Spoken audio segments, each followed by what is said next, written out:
problema niya ay wait lang,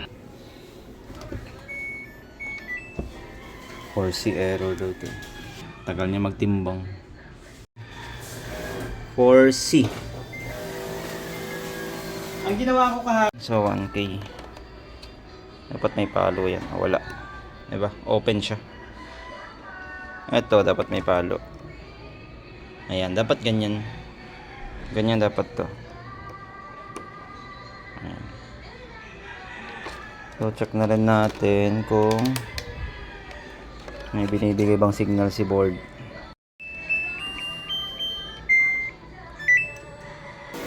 Ayun, umangat na siya.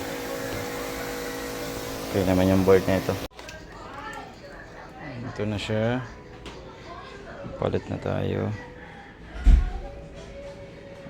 Ayan.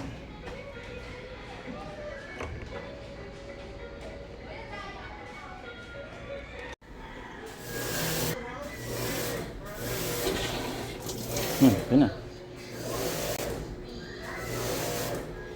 Ayan na kasi yung tubig.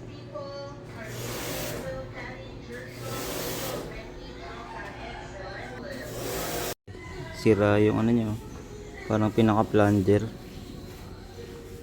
Dapat nakadikit yan dito eh. Kaya nasira. Gumagana na yung feeding valve kaso nga lang walang pumapasok na tubig yan.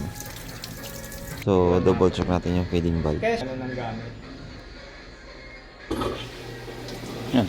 Ba? Ganun talaga. May Eh, sira. malakas yung tubig, di ba? Masaya pagkagabi mas malakas pa dyan. Ah. Yan na talaga yung normal niya. Ayan na ba? Oo. Yung base sa pressure ha. Oo. Pag pinos dapat tigil yan.